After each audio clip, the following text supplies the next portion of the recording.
નમસ્કાર મિત્રો, આજે આપણે વાત કરશું અમેરિકા જવા નીકળેલ ગુજરાતી યુવક સાથે બોર્ડર પર બનેલી ઘટના પર।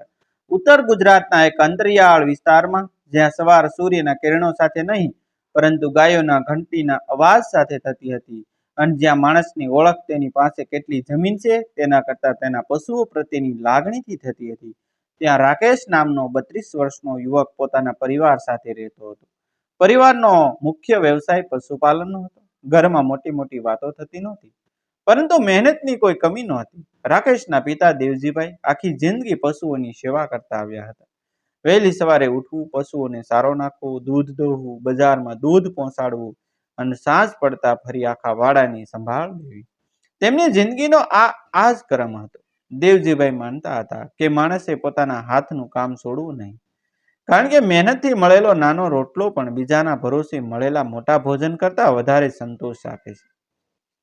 રાકેશ બાળપણથી આ બધું જોતો આવ્યો હતો, પરંતુ ઉંમર વધતા તેના મનમાં એક જ અજાણી બેચેની જન્મી હતી। ગામની બહારની દુનિયા તેને ખેંચવા લાગી હતી। મોબાઈલમાં વિદેશના શહેરોની તસવીરો જોતો ત્યારે તેને લાગતું કે આ દુનિયા કેટલી મોટી છે અને તે પોતે કેટલો નાનો છે। ક્યારેક ગામના કોઈ યુવક વિદેશ જવાના સમાચાર આવે ત્યારે રાકેશના મનમાં પણ એક જ વિચાર ઉઠતો કે એક દિવસ તે પણ પોતાના પરિવારની સ્થિતિ બદલી નાખશે। તેને લાગતું કે અમેરિકામાં પહોંચ્યા પછી પૈસા કમાવા સરળ છે, થોડા વર્ષોમાં મોટું ઘર બનાવશે, પિતાને પશુઓ પાછળ આખો દિવસ મહેનત નહીં કરવી પડે, માતાને જીવનભર પૈસાની ચિંતા નહીં રહે।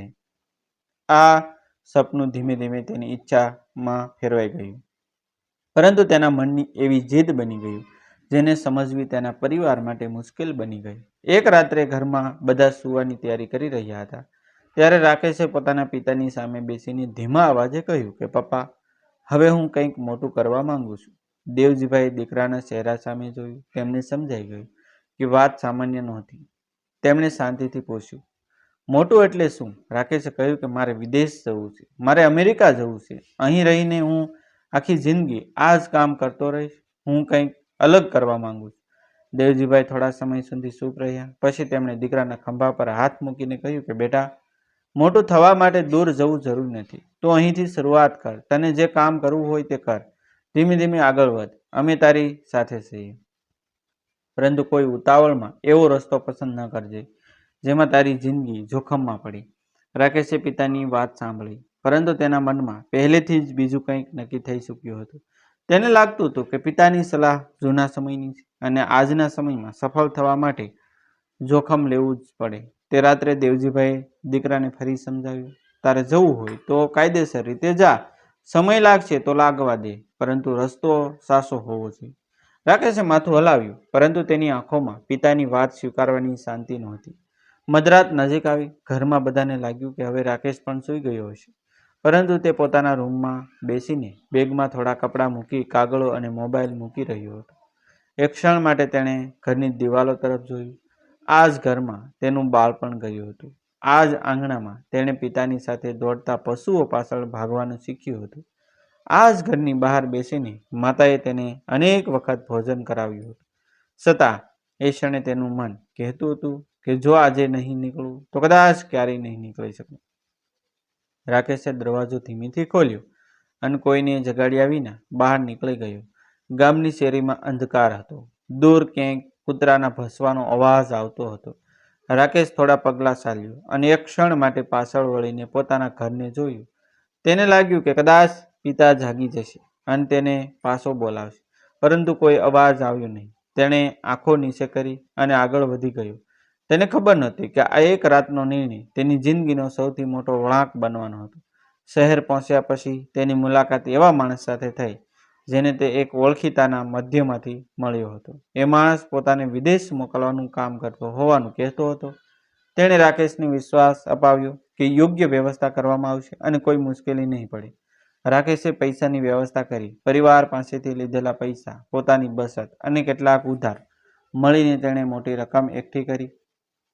દેવજીભાઈને સાચી વાત કહેવામાં આવી નહોતી, તેમને એટલું જ જાણવાયું હતું કે દીકરો બહાર કામની શોધમાં જઈ રહ્યો છે। રાકેશને લાગતું હતું કે હવે પાછું ફરવાનું કોઈ કારણ નથી। વિદેશ પહોંચ્યા પછી થોડો સમય તેને અજાણી જગ્યાઓ પર રહેવું પડ્યું। ક્યારેક તે એવા લોકો સાથે રહેતો જેમને તે સારી રીતે ઓળખતો પણ નહોતો. ક્યારેક તેને કલાકો સુધી રાહ જોવી પડતી. ઘણી વખત તેને એજન્ટ તરફથી માત્ર એક જ વાત સાંભળવા મળતી કે હવે થોડું જ બાકી છે.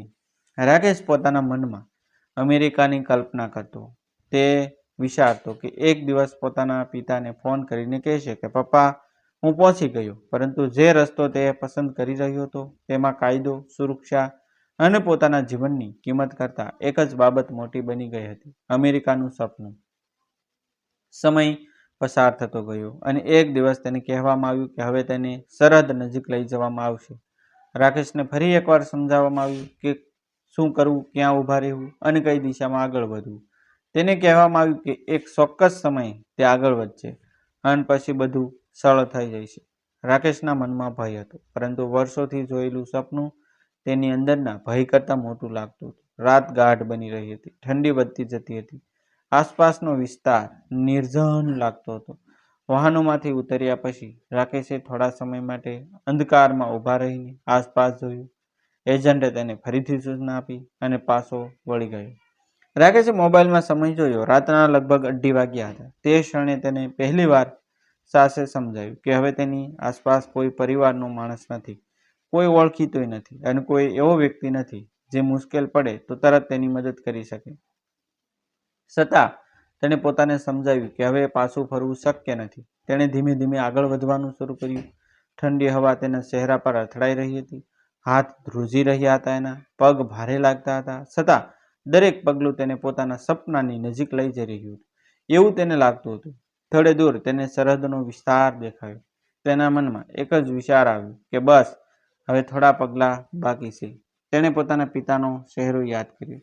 તેને માતાનો અવાજ યાદ આવ્યો. તેને યાદ આવ્યું કે જ્યારે તે નાનો હતો ત્યારે પિતાએ તેને એક વખત કહ્યું હતું કે બેટા, જીવનમાં ક્યારેય એવો નિર્ણય ન લે જે પાછો ફેરવવો મુશ્કેલ બને. એ વાત અચાનક તેના મનમાં ગુંજી, પરંતુ હવે મોડું થઈ ગયું હતું. તેણે આગળ પગલું ભર્યું, પછી બીજું, પછી ત્રીજું, અને એ જ સમયે અંધકારને ચીરીને તેજ પ્રકાશ તેની સામે આવ્યો. રાકેશ એકદમ અટકી ગયો. તેની આંખો પ્રકાશથી ચમકી ગઈ. થોડા પળોમાં તેને અધિકારીના કડક અવાજો સંભળાયા. તેને રોકવાનો આદેશ આપવામાં આવ્યો. રાકેશના પગ જાણે જમીનમાં ચોંટી ગયા. તેણે કોઈ વિરોધ કર્યો નહીં. તેણે હાથ ઉપર કર્યા. થોડા સમયમાં અધિકારીઓ તેની પાસે પહોંચી ગયા. તેની ઓળખ વિશે પૂછવામાં આવ્યું, દસ્તાવેજો વિશે પૂછવામાં આવ્યું અને તે શું કરી રહ્યો હતો અને ક્યાંથી આવ્યો હતો તે જાણવા માંગવામાં આવ્યું.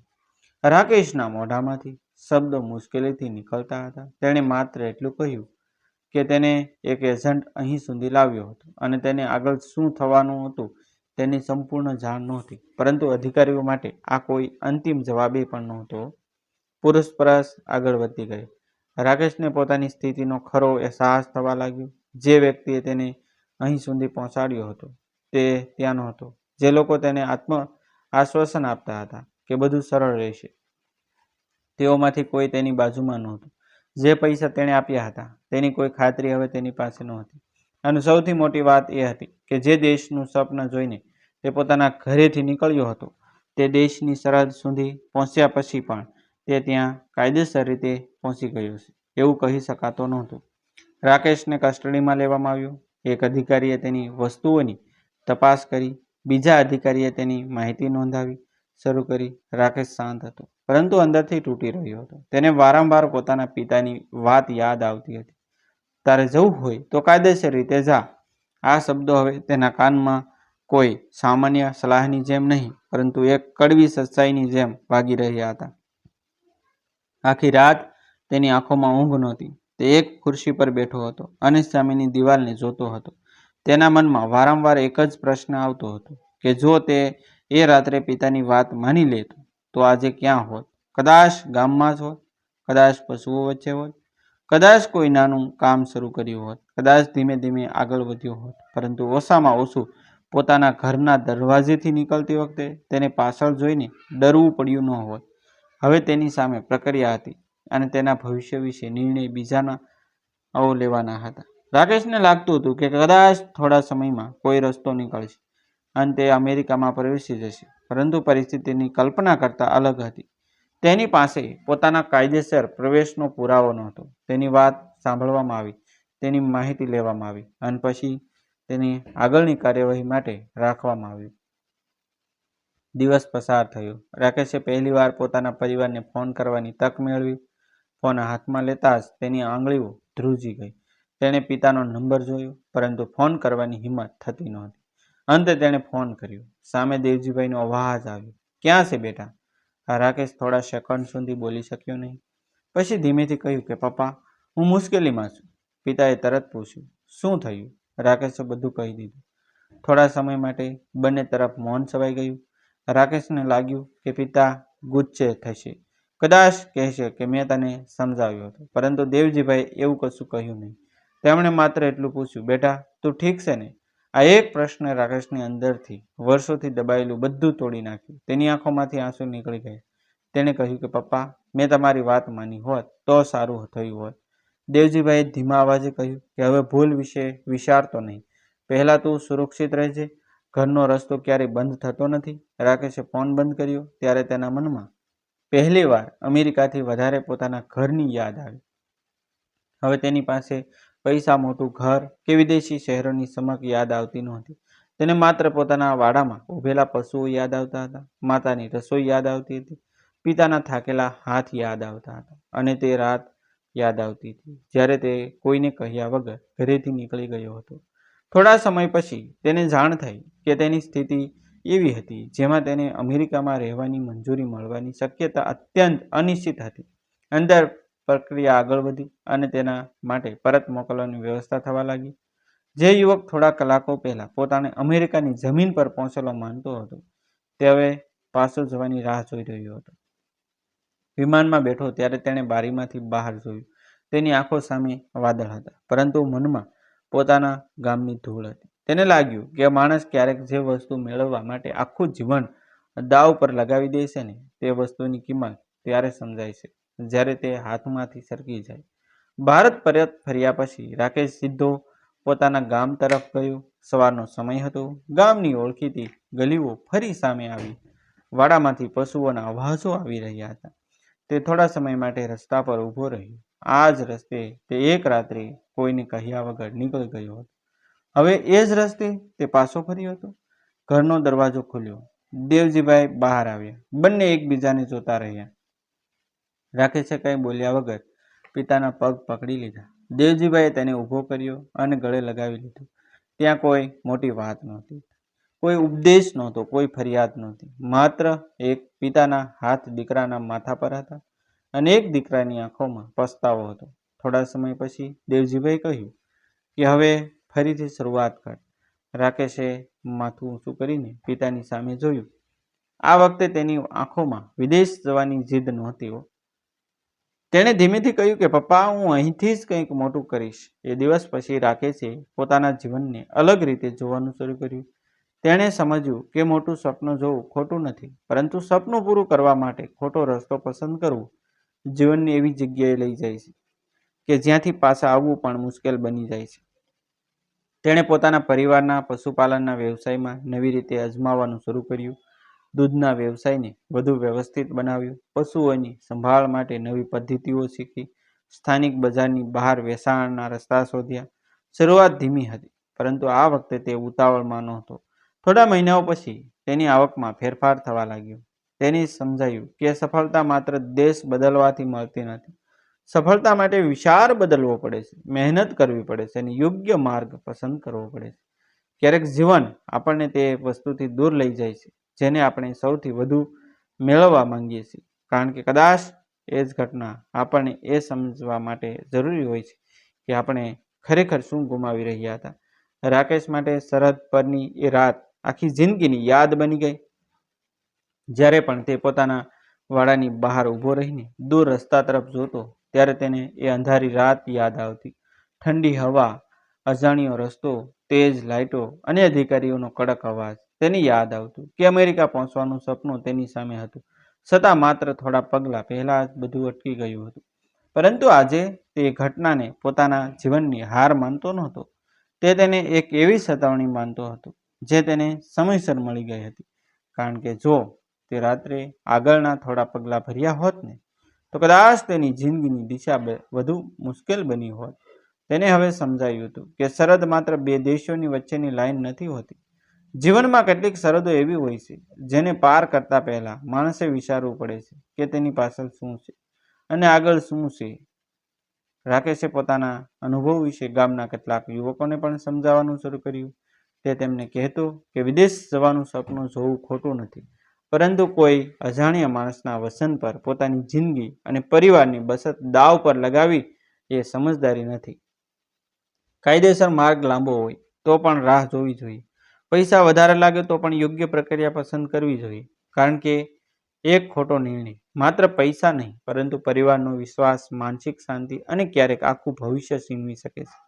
રાકેશ જ્યારે આ વાત કરતો ત્યારે કોઈને ખબર પડતી નહોતી કે આ શબ્દો માત્ર સલાહ નહોતા, એ તેની પોતાની જિંદગીના સૌથી અંધારા અધ્યાયમાંથી નીકળેલા શબ્દો હતા. સમય પસાર થયો. એક સાંજે રાકેશ પોતાના પિતાની સાથે વાડામાં બેઠો હતો. દેવજીભાઈએ પૂછ્યું કે હવે તને ફરી અમેરિકા જવાનું મન થાય છે?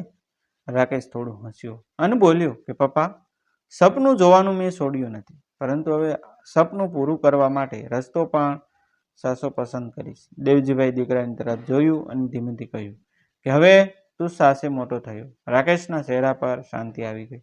તેને સમજાઈ ગયું હતું કે માણસની સૌથી મોટી જીત એ નથી કે તે કેટલા દૂર પહોંચ્યો, પરંતુ એ છે કે ખોટી દિશામાં જતા સમય ક્યારે પાછો ફરવું તે તેને સમજાઈ જાય. અને કદાચ તેની કહાનીનો સૌથી મોટો સસ્પેન્સ પણ અહીં જ છુપાયેલો હતો, કારણ કે જે રાત્રે તેને લાગ્યું હતું કે અમેરિકા તેના હાથમાં આવવાનું છે, એ જ રાત્રે તેની જિંદગીનું સૌથી મોટું સત્ય તેની સામે ઊભું હતું. સરહદ માત્ર થોડા પગલાં દૂર હતી, પરંતુ તે થોડા પગલાં તેની આખી જિંદગી બદલી શકે તેમ હતા. અધિકારીઓની લાઇટો આવી અને તેનું સ્વપ્ન અટકી ગયું. એજન્ટ ગાયબ થઈ ગયો. પૈસા પાછળ રહી ગયા. અમેરિકાની કલ્પના તૂટી ગઈ અને રાકેશ પાછો પોતાના ગામમાં આવી ગયો. પરંતુ જ્યારે તેણે ફરી પોતાના ઘરના આંગણે પગ મૂક્યો ત્યારે તેને સમજાયું કે તે ખરેખર હાર્યો નહોતો. તે તો એક એવી ભૂલમાં બસીને આવ્યો હતો જે કદાચ તેની આખી જિંદગી માટે ભારે પડી શકતી હતી. આજે પણ જ્યારે રાત્રે 2:30 વાગ્યાનો સમય થાય ત્યારે રાકેશ ક્યારેક ઊંઘમાંથી જાગી જાય છે, તેને એ જ ઠંડી હવા યાદ આવે છે, તેને અંધકારમાં આગળ વધતા પોતાના પગલાં યાદ આવે છે અને સૌથી વધારે તેને પિતાનો એ અવાજ સંભળાય છે, તારે જે કરવું હોય તે કર, પરંતુ સાચા રસ્તે ધીમે ધીમે આગળ વધ. એ શબ્દો હવે તેના માટે માત્ર પિતાની સલાહ નથી રહ્યા, એ તેના જીવનની સૌથી મોટી સંપત્તિ બની ગયા છે. કારણ કે કેટલીક વાર માણસને પોતાના સપનાની કિંમત સમજવા માટે સપનું તોડવું પડે છે, અને કેટલીક વાર પોતાના ઘરનું મૂલ્ય સમજવા માટે ઘરથી હજારો કિલોમીટર દૂર જવું પડે છે. રાકેશ ગયો હતો અમેરિકા શોધવા, પરંતુ પરત ફર્યો ત્યારે તેને પોતાના જીવનનો રસ્તો મળી ગયો હતો. અને કદાચ એ જ તેની કહાનીનો અંત નહોતો, પરંતુ એક નવી શરૂઆત હતી. એવી શરૂઆત જેમાં વિદેશની સમક કરતા પોતાના પરિવારની આંખોમાંનો વિશ્વાસ વધારે કિંમતી હતો, અને જ્યાં મોટું બનવાનો અર્થ દુનિયાથી દૂર જવું પડે નહીં, પરંતુ પોતાના પગ પર ઊભા રહીને પોતાના પરિવારને ગર્વ થાય એવું જીવન જીવવું હતું. ડિસ્ક્લેમર: આ વાર્તા માત્ર મનોરંજન અને જાગૃતિના હેતુથી રજૂ કરવામાં આવી છે. વાર્તાના પાત્રો, ઘટનાઓ અને સંજોગો કાલ્પનિક છે અને કોઈ વાસ્તવિક વ્યક્તિ કે ઘટનાને દર્શાવતા નથી. વિદેશ જવા માટે હંમેશા કાયદેસર અને સત્તાવાર માર્ગનો જ ઉપયોગ કરવો. મિત્રો, આવા જ વિડીયો જોવા માટે અમારી ચેનલ સાથે બન્યા રહેશો અને અમારી ચેનલને સબસ્ક્રાઇબ કરી દેજો. થેન્ક યુ મિત્રો. મળશું આપણે એક નવા વિડીયો સાથે, એક નવી સ્ટોરી સાથે. ત્યાં સુધી આપ સૌનો આભાર. Thank you. ફરી વખત આવી સ્ટોરી જોવા માટે ચેનલ